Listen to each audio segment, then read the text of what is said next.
Complément de l'exploration intergalactique qui a été fait lors de l'investigation 70 le 26 décembre 2025. On voit ici la première image en fait d'un vaisseau mère de très grande taille, plusieurs milliers de kilomètres, avec plus de 2,5 millions d'espèces. La vue du dessus présente un espèce de quadrillage. Et en fait, ça fait un peu comme des tuiles, des ardoises les unes à côté des autres, mais entre les deux, il y a des failles, il y a des interstices. Donc là, c'est à l'intérieur d'un interstice et vu du dessus, en fait, c'est la possibilité à des vaisseaux de petite taille de sortir du vaisseau mère pour aller sur la planète. Artarus, avec les Artarusiens qui se présentent de cette façon. Sachant qu'ils sont très très organisés, très nombreux, et ils sont gérés en fait par un noyau intelligent organisateur. Ensuite, deuxième type de vaisseau, plus près sur Terre, vaisseau type sphérique. On a un peu plus connaissance de ce type de vaisseau avec des petits grilles intérieurs ayant la capacité de pouvoir scanner la Terre intérieure et extérieure.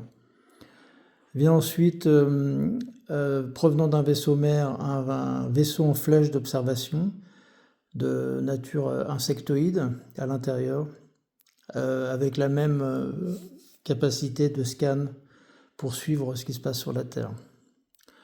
Ensuite, le quatrième type de vaisseau est un vaisseau très allongé, en fait, un vaisseau très longiligne, avec des capacités très fortes d'attaque, sachant que le principe est de rejoindre, à partir de la planète d'origine, de rejoindre une planète miroir, une planète fine qui a été thermoformée. Les espèces qui composent ce vaisseau sont de cette nature, en fait, sont entre la méduse et la pieuvre. Ils présentent de façon sympathique en orange, mais ils ne le sont pas du tout. Et ils naviguent dans un pseudo-liquide fréquentiel. C'est du liquide fréquentiel, très spécial. Et le dernier type de vaisseau qui navigue dans la galaxie, donc il y en a plus d'1 millier comme ça, c'est des vaisseaux en fait à pilotage automatique qui sont là pour capter tout ce qui se passe dans l'univers, notamment au niveau de la vie organique.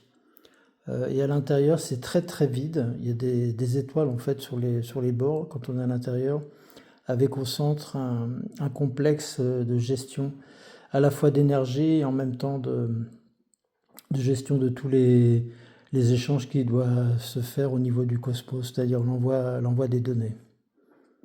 Voilà.